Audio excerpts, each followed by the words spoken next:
For Wisconsin, by Wisconsin, an old fashioned. The Wisconsin old fashioned. You need to treat that stuff with absolute class and dignity. It deserves it.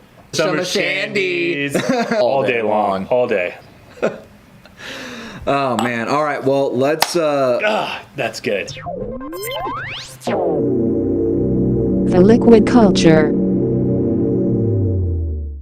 What's up, everybody? Thank you for joining me again today on another episode of The Liquid Culture. Got my boy JP here with me today. He had a day off of work. Say hello.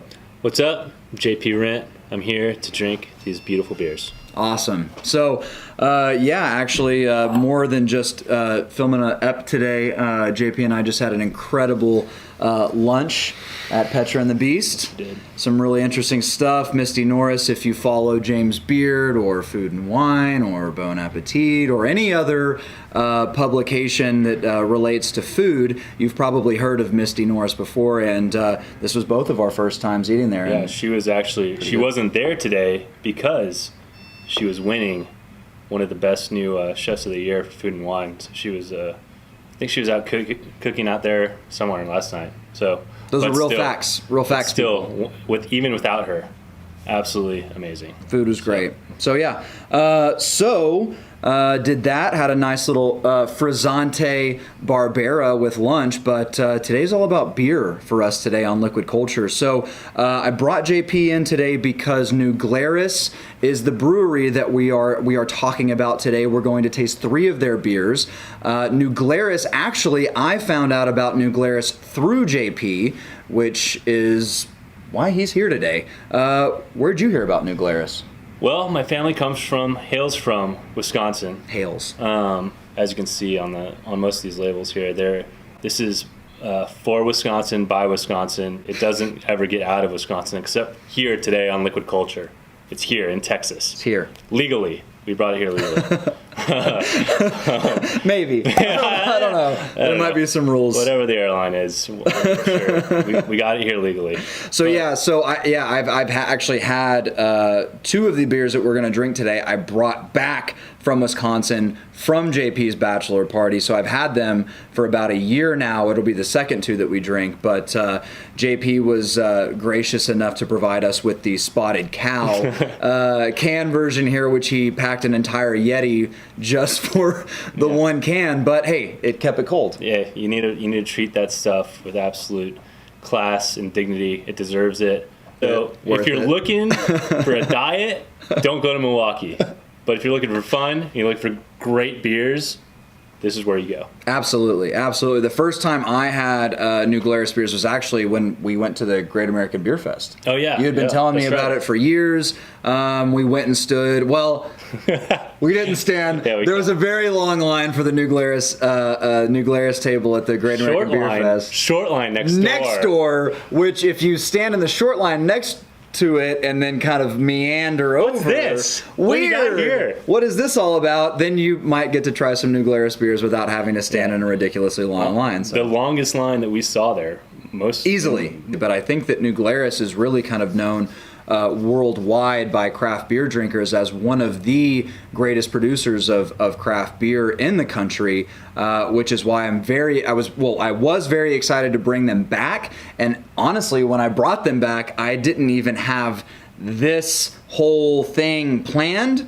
I had just brought them back for drinking, and it just so happened that I decided to hold on to a few of them and age them for a little bit, and lucky to have them here with us today. So why don't we get into it? Yeah. Drink some beer? Yeah. Cool. So New Glarus, I mean, we have a couple of different styles of beer here today, but I mean, they make everything. I mean, as JP was telling me from his trips to Wisconsin, and as I noticed in my trip to Wisconsin, you can find New Glarus almost everywhere, and the styles, I mean, it's everything. It's box, it's red beers, it's pale ales, it's the sour beers. It's literally every type of beer you can think of, as you just mentioned, maybe even some IPAs that they do from time to time. So the one that we're going to start with will be our New Glarus Spotted Cow. So this, I don't know if you guys are getting it, if I'm close enough or not But New Glarus Spotted Cow. The cans are actually a new thing to me. These are pretty relatively new, the cans, right? It wasn't something that they did in the past. Everything was always bottled. Right. And, I mean, relatively, Spotted Cow is relatively new. And the fact that it's blown up as it has is pretty incredible. I mean, I think they're 24 years old. Spotted Cow was always bottled. I didn't really have, growing up, me, my dad, my brother and my mom and some of my family members out to Friday fish fry. Usually everyone was drinking, obviously the old fashions. Maybe my dad would order me an old fashioned. The Wisconsin old fashioned. Old fashioned. A whole nother. We should do an episode on Wisconsin old fashioned. We could do. There's 2 different kinds of old fashions. We could go into a whole new thing with old fashions. But so typically we'd sit there, we have a fish fry. My dad would, I'd be 15. My dad would maybe order me, maybe an old fashioned. Maybe I'd get my brother a Leinenkugel. And Leinenkugel they've got a Leinenkugel red that's unbelievable. That's not sold here. All Texas people see are the summer shandies, and you got the grapefruit shandies, and you got all these crazy, weird blueberry beers and all this crap. But they had a red up there, and it was great. And Spotted Cow didn't come on the scene. I don't remember ever seeing it. And I was telling Mitch at lunch, I don't remember when it actually came on the scene. It seemed like they just popped up out of nowhere. So yeah, I mean, just looking at it, it's really nondescript. It looks like any other beer. It smells like any other beer. Mm-hmm. It has a slight sweetness on the nose, but other than that, it's not a lot going on with it, which is what I think is so awesome about this beer. Yep. That it's so unassuming in the glass, in the bottle, in the can. But then when you start drinking it, especially after a few pitchers of it, you realize that this is a much better alternative than your everyday kind of. And even when the first time I took a sniff of it, I think I almost thought a little like saison-y. Yeah. A little bit of floral. Yeah, it's a little floral. It's a little bit yeasty. Yeah. But it blows my mind how drinkable this beer is. It's absolutely insane. It's a glorious. Let's take a drink. Yeah. Cheers. Cheers. Yeah. Man. So, it is categorized as a farmhouse ale. And you guys might be watching this, looking at our faces of pure joy right now and thinking, you literally just got done telling us that there's not a lot going on with it. It's not crazy complex. There's not a lot on the nose. It is a farmhouse ale, but it is nothing in the likes of another type of farmhouse ale that you may have tried from maybe out of the country or someplace like Jester King or something like that. This is not a sour beer. It is not a tart beer. It's not a saison, even though it smells a little bit like a saison. Mm-hmm. It really is just, for me, the easiest drinking beer I think I've ever drank. Mm-hmm. It's got that easy to drink quality that you would get from an American Light style lager, like something like a Miller Lite or a Bud Light or a Coors Light, but it is crafted to such perfection that it tastes so much better than those beers, but it still has that light, easy drinking, you can drink a million of them vibe to it. Yeah, and I think it kind of goes hand in hand with so the head brewer. He was a product supervisor, I think, a production supervisor rather, for Anheuser-Busch for a long time. He was he did a lot of his apprenticeship in Germany at Eyinger, and so I think he's taken a little bit of something from everywhere. So it almost has that kind of German light style lager, even though it's an ale. It has that kind of German light style lager flavor to it, where it's just clean, crisp. Again, slammable. You can get basically pictures of these and a brat at the Union Building at University of Wisconsin. At UW? Right. They've got this beautiful patio, tiered patio. Everybody's out there in April, May. There's a beautiful lake right there. Everybody's sailing, fishing, doing whatever. Then there's a bar pouring Spotted Cow. You get a pitcher of Spotted Cow and a brat. There's not much better. Oh man. All right. Well, That's good. let's get a little bit more serious. I'm gonna give you a small rinse just so that here I'll dump it for you. I was gonna throw that back, but that's Teamwork. fine. No. We're on camera here. These things are serious. Yeah. All right. So up next, we are gonna get a little bit more serious. We've got the raspberry tart. So again, not sure. I've been trying to work out the focusing issues lately, but I don't know if it's happening. So we're just gonna go with it. So the new Glarus raspberry tart. So this, as I mentioned, the can, JP graciously contributed today, but this beer was one of the beers that I brought back from your bachelor party in Milwaukee, and it came as part of a 4-pack. Found it in a local convenience store, Downtown. because that's how it is in Wisconsin with New Glarus.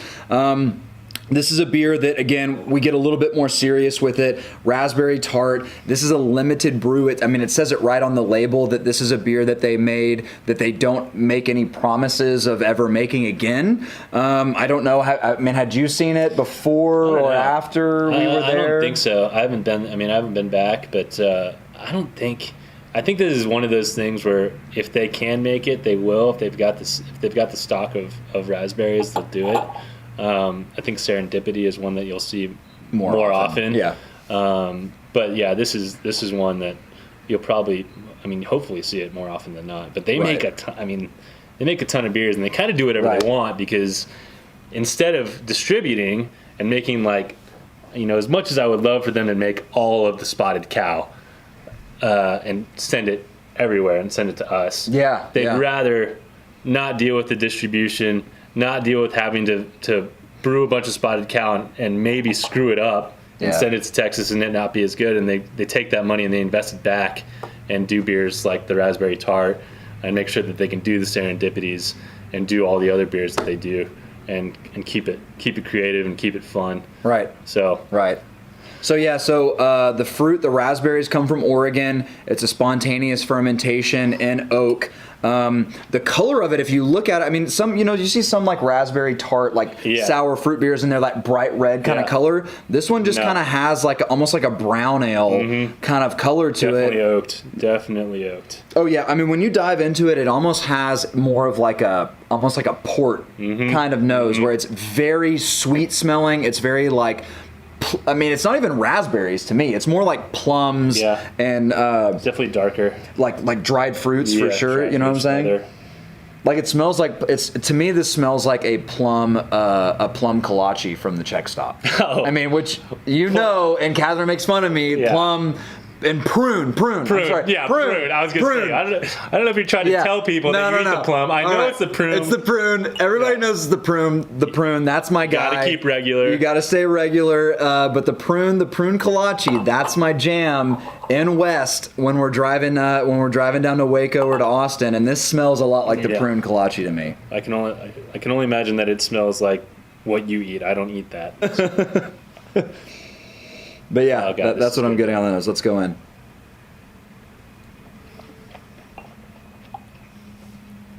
Oh, see, that's wild. It's raspberry. So it's so much more raspberry on the palate than it is on the nose. Yeah, that's crazy. But it has a little tartness, but it's not like by any stretch like the tartest beer that I've ever had. And now I'm getting oak. Yeah. Now you're getting oak. You get a little bit. It's almost like a wet wood kind of a thing, but it's not like a fresh, new, spicy oak thing. It's like a wet wood thing. It's kind of there. Yeah. It's definitely. It's not in the brewery style. No, beers. No, not the brewery. Not the brewery. And the brewery being BRUERY. Correct. Which is everything is oaked. Yeah. To the max. Very good. We went to that beer dinner. That was a nice beer dinner. 2 years ago? 3 years ago? 4 years ago? 5 years ago? It was a Monday night. Yeah. And it was aggressive. That was a big aggressive dinner. Anyways. But the one thing though immediately, and I think that it even amps up more in the serendipity that I take from this beer is that New Glarus, you have some fruited sour beers from other breweries, and they keep the fruit more kind of mellow. It's almost like it's just a little, it's sour, it's wheat, it's barnyard, and then the fruit's just kind of underlying. With New Glarus, it's like Always this fruit shit's first. juicy. Yeah. I mean, like real juicy. Yep. Like, I mean, it's fruit. Yeah. And there's a little bit of tart, but I mean, it almost doesn't even drink like a beer. I mean, it really more drinks like a fruit drink. Yeah, I mean, I don't even really know how to describe It's almost it. all. I mean, it's absolutely crazy because I've had we've had these, and we go other places and we try to find something similar. And there's something that calls itself a cherry tart or something, and you get it expecting cherry, and all you get is tart. It puckers your face off. I don't know. Remember that one that we had in Tahoe? Forgot what. Do you remember that one?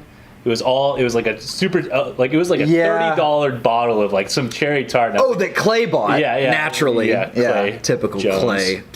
Yeah, Clay bought a super cherry tart and like a quadruple IPA they'd left in the car. Left in the car, drink them at room temperature. Yeah. That's Clay Jones style, 100%. But the tartest of tart, the hoppiest of hop, drink them at room temp, you're good to go. So go find Clay in Denver and have him take you to the yeah, worst if you're in place. Denver, go find Clay Jones and tell him to start chilling his beers down and not go so aggressive all the He time. will take you to some good breweries. I take back what I. The cherry tarts. Every single time I try to think I'm gonna get a fruited beer that is actually fruited and not just sour and rip my face off tart. Right. And this is what we're getting here, where it's almost like you'd kind of expect it to be oaky and super leathery. Yeah. And it's the first thing that hits you is the raspberry. So much fruit. I mean, it really is. It's almost like, I don't know if you ever drank when you were like younger, or maybe even now. God, you go to the good. grocery store and you get those like canned like nectars, Yeah. you know, like peach nectar, apricot, whatever it is, and they're like thick and viscous and like aggressively sweet and fruity.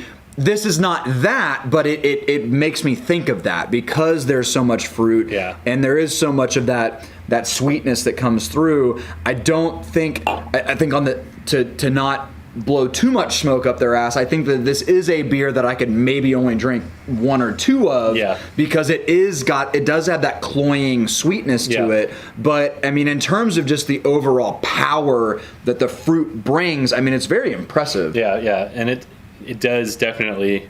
You'd probably have to have a little bit of that oak kind of sticks around, kind of dries you out a little bit. Yeah. There's a little like almost like tannin. Tannin, yeah, for sure. Yeah.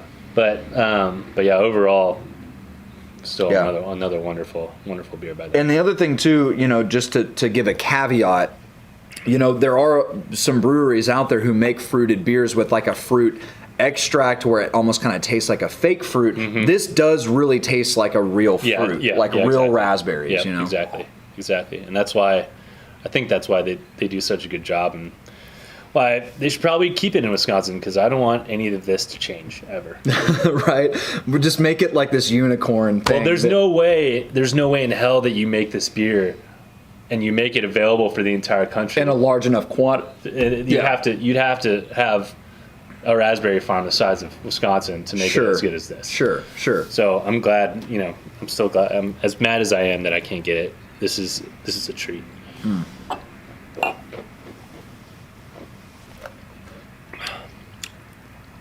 Yeah, that's nice. So, serendipity.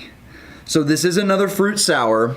This one is apples, cranberries, and cherries, and there's a fun little bit of narrative here on the side that talks about the different crops for the year and that type of thing. Don't mind the telephone; it will be answered. Maybe. Oh, there it goes. It got picked up. That talks about the cherry crops, the apple crops, the cranberries, but I think you're right. I think a lot of cranberry to this. A lot of cranberries. I think it's kind of minimal apple, but there's cranberry and there is cherry. Yeah, Wisconsin's got a lot of cranberry farms, and so they've got an abundance of selection for cranberries in Wisconsin. And this one, so whereas the first one was spontaneously fermented in oak, this one is actually aged in oak. Okay, so this one might be a little bit more. Might be a little oakier. I don't know how long. I couldn't find that info. Whoa. I don't know if I tried that hard. It doesn't smell like that. No, it smells like straight up like medicinal cough drops almost, like cherry or cranberry. This does not smell like that smell. This does not. The raspberry tart came off like, okay, this is probably oak, and then surprised us. So I don't know if this is gonna be different. Maybe we smell fruit on the front end, and we taste it, and it's. I'm literally like I'm having flashbacks to like popping a fruity cough drop in my mouth and just crunching the shit out of it. Like that's what I'm thinking about right now. No, not the cough drops. The watermelon candies with the watermelon wrapper that you open up. Oh, you mean strawberry? The strawberry. Yeah. It's like the green top. Yeah. That's what it smells like. There's no strawberries in it, but I mean that does smell like that. Well, maybe it's like who knows? You put cranberries and apples together and you get a strawberry. You get a strawberry. Who knows? Maybe not. It does. It smells like something that I want to chug. Yeah, you get a little bit of apple in the end there. You can kind. Yeah, but it does have a little bit more of that kind of. It has a little bit of medicinal to it. I think that's the oak just kind of screwing with the. Could be for sure. I don't know. Shall we? Yeah, let's do it.